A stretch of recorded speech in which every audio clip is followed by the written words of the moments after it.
സുഹൃത്തേ, നിങ്ങൾ over thinking മടി കൊണ്ട് ബുദ്ധിമുട്ടുന്ന ഒരാളാണോ എങ്കിൽ ഈ വീഡിയോ നിങ്ങൾക്കുള്ളതാണ്. ഒരുപാട് ആളുകൾ ഇപ്പോഴും ഫേസ് ചെയ്തുകൊണ്ടിരിക്കുന്ന പ്രശ്നമാണ് ഓവർ തിങ്കിങ്ങും മടിയും. നമുക്ക് ഉപകാരമില്ലാത്ത കാര്യത്തെപ്പറ്റി കുറേ നേരം എക്സസീവായിട്ട് ചിന്തിച്ചുകൊണ്ടിരിക്കുന്ന ഒരു പ്രവൃത്തിയാണ് ഓവർ തിങ്കിങ്.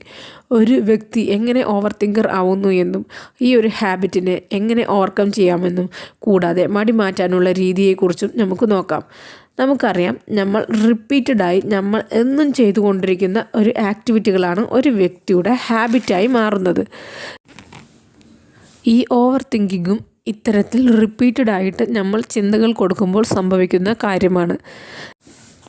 കണ്ടിന്യൂസ് ആയിട്ട് കുറേ ദിവസങ്ങൾ ചിന്തിച്ചു കൊണ്ടിരിക്കുന്ന ഒരവസരം ഒരു വ്യക്തിയിൽ സംഭവിക്കുമ്പോൾ അദ്ദേഹത്തിൻ്റെ ബുദ്ധിയെ ഓവർകം ചെയ്തുകൊണ്ട് അദ്ദേഹത്തിൻ്റെ ചിന്തകൾ പ്രവർത്തിക്കാൻ തുടങ്ങുമ്പോഴാണ് ഓവർ തിങ്കിങ് ഒരാളിൽ ആരംഭിക്കുന്നതും പിന്നീട് നമ്മൾ അതിനെ ഓവർകം ചെയ്യാതെ മുന്നോട്ട് പോകാൻ ശ്രമിക്കുന്ന അവസരത്തിൽ അതെന്നും നമ്മുടെ കൂടെ ഉണ്ടാവുകയും ചെയ്യും. പക്ഷേ ചുറ്റിലുള്ള കാര്യങ്ങളെപ്പറ്റി നല്ല രീതിയിൽ അവെയർ ആയിരിക്കുന്ന വ്യക്തികളിൽ ഈ ഒരു പ്രശ്നം ഉണ്ടാവില്ല. എക്സസീവ് ആയിട്ടുള്ള ഇത്തരം ചിന്തകൾ ഒരു വ്യക്തിയിൽ ഉണ്ടാകുമ്പോൾ അത് അദ്ദേഹത്തിൻ്റെ മുഖസൗന്ദര്യത്തെയും അദ്ദേഹത്തിൻ്റെ ഹെൽത്തിനെയും അദ്ദേഹത്തിൻ്റെ പ്രൊഡക്ടിവിറ്റിയെയും ബാധിക്കുന്ന ഒരു ഘടകമായി മാറുന്നു. പ്രൊഡക്ടിവിറ്റി അത് ബാധിച്ചു കഴിഞ്ഞാൽ അദ്ദേഹം ഒരു മടിയനായിട്ട് മാറും. ഇത്തരത്തിലുള്ള വ്യക്തികളിൽ നമുക്ക് ആയിട്ട് കാണാൻ കഴിയുന്ന 3 ക്യാരക്ടേഴ്സാണുള്ളത്.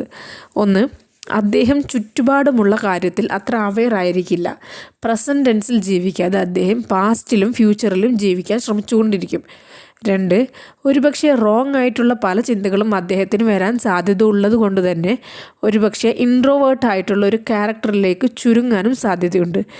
ലൈക്ക് ഞാൻ എവിടെയും വിജയിക്കാൻ സാധ്യതയില്ല, ഞാൻ ഒന്നുകൊണ്ടും പോരാ എന്നിങ്ങനെയൊക്കെയുള്ള ചില തോന്നലുകൾ അദ്ദേഹത്തിൽ സംഭവിക്കും. 3, എന്ത് കാര്യത്തിലേക്ക് ഇറങ്ങുമ്പോഴും പെർഫെക്ഷൻ വേണമെന്നൊരു വാശിയുണ്ടായിരിക്കും. എക്സാമ്പിൾ, ഒരു ഡ്രസ്സ് ധരിക്കുകയാണെങ്കിൽ അത് നല്ല എക്സ്പെൻസീവ് ആയിരിക്കണം, പെർഫെക്റ്റ് ആയിട്ടുള്ളേ ധരിക്കൂ. ആളുകളോട് സംസാരിക്കുമ്പോൾ പെർഫെക്റ്റ് ആയിട്ടേ സംസാരിക്കൂ.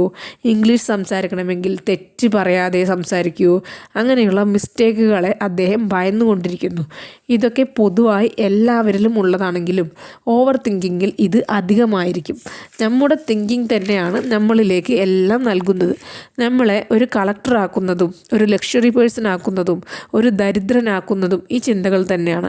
ഇത്തരത്തിൽ യൂസ്ലെസ് ആയിട്ട് ചിന്തിച്ചുകൊണ്ടിരിക്കുന്ന കാര്യത്തിലേക്ക് ഒരു വ്യക്തി അഡിക്റ്റഡ് ആയി പോയിട്ടുണ്ടെങ്കിൽ നമുക്ക് വീണ്ടും നമ്മുടെ പഴയ സിറ്റുവേഷനിലേക്ക് തിരിച്ചു വരാൻ പറ്റുന്നതാണ്. 1-2 മാസത്തെ ഒരു പ്രയത്നമുണ്ടെങ്കിൽ നമുക്ക് വീണ്ടും ഓവർ തിങ്കിങ് എന്ന സിറ്റുവേഷൻ മാറ്റി ഒരു പുതിയ വ്യക്തിയായിട്ട് മാറാവുന്നതാണ്. നല്ല ചിന്തകൾ വരാൻ വേണ്ടിയിട്ട് നമ്മൾ അവെയർ ആയിരിക്കണം. ഓവർ തിങ്കിങ് വന്നു കഴിഞ്ഞാൽ ആ സമയം തന്നെ നമ്മൾ അതിനു മുകളിൽ എന്തെങ്കിലും ഒരു ആക്ഷൻ അവിടെ അപ്ലൈ ചെയ്യണം. ഒരു മിനിറ്റിൽ ഒരു വ്യക്തിയിൽ 50ഓളം ചിന്തകളാണ് സംഭവിക്കുന്നത്. അതിൽ നമ്മുടെ ഉയർച്ചയ്ക്ക് വേണ്ടിയിട്ടുള്ള നമ്മുടെ ഗ്രോത്തിന് വേണ്ടിയിട്ടുള്ള ചിന്തകൾ വരുമ്പോൾ അതിൽ സ്റ്റിക്ക് ചെയ്ത് നിൽക്കാൻ സാധിക്കുകയും അതിനു മുകളിൽ ശക്തമായിട്ടുള്ള ഒരു ആക്ഷൻ കൊടുക്കാൻ സാധിക്കുകയും ചെയ്യുമ്പോൾ അവിടെ നമുക്ക് പുരോഗതി മാത്രമേ ഉണ്ടാവുകയുള്ളൂ. ഉദാഹരണമായിട്ട്, രാവിലെ 5 മണിക്ക് അലാറം അടിക്കുമ്പോൾ നമുക്ക് എഴുന്നേൽക്കാൻ വേണ്ടി കിട്ടുന്ന ഒരു നിമിഷം എന്ന് പറയുന്നത് തോട്ട്സ് നിൽക്കുന്നത് വെറും 5 സെക്കൻഡ് മാത്രമായിരിക്കും. ആ സമയത്ത് നമുക്ക് അവിടെ ആക്ഷൻ കൊടുക്കാൻ സാധിക്കുന്നില്ലെങ്കിൽ നമ്മൾ അവിടെ ഫെയിലാവും. ഇതേ ഒരു മെത്തേഡിലാണ് നമ്മൾ ഓവർ തിങ്കിങ്ങിനെ ഹാൻഡിൽ ചെയ്യേണ്ടത്.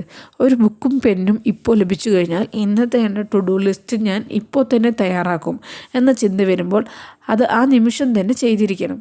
നെഗറ്റീവ് ചിന്തകളെ പൂർണ്ണമായും ഒഴിവാക്കുകയും വേണം. കൂടുതൽ ധൈര്യമായിരിക്കുക. ഒരു കാര്യത്തെയും പേടിക്കരുത്. പേടിയുള്ള കാര്യത്തെ വീണ്ടും വീണ്ടും സമീപിക്കുക. അപ്പോൾ അതിനോടുള്ള പേടി മാറും. 3ാമത് പറഞ്ഞത് എല്ലാം കൊണ്ടും പെർഫെക്റ്റായിട്ടോ തുടങ്ങൂ എന്ന് പറഞ്ഞൊരവസ്ഥയാണ്. നിങ്ങളുടെ കയ്യിൽ ഇപ്പോഴുള്ളത് വെച്ച് തുടങ്ങുക. ബാക്കിയെല്ലാം ഇങ്ങോട്ട് അട്രാക്റ്റ് ചെയ്തിരിക്കും. നിങ്ങൾ തെറ്റിൽ നിന്ന് പഠിക്കുക. ഒരിക്കലും പെർഫെക്റ്റായിട്ട് ഞാനിത് ചെയ്യൂ എന്ന് വാശി പിടിക്കാതിരിക്കുക. ഉയരങ്ങളിലെത്തിയ എല്ലാവരും തെറ്റുകളിൽ നിന്ന് പെർഫെക്റ്റായി കൊണ്ടുവന്നിട്ടുള്ളവരാണ്. ഓവർ തിങ്കേഴ്സ് വീട്ടിൽ ഒരിക്കലും വെറുതെ ഇരിക്കരുത്. ദിവസത്തിൽ 2 തവണയെങ്കിലും പുറത്തേക്ക് പോകാൻ ശ്രമിക്കുക. പുതിയ ആളുകളുമായിട്ട് കമ്മ്യൂണിക്കേഷൻ സ്ഥാപിക്കുക. ഒരു വ്യക്തിയുടെ ചിന്തകളാണ്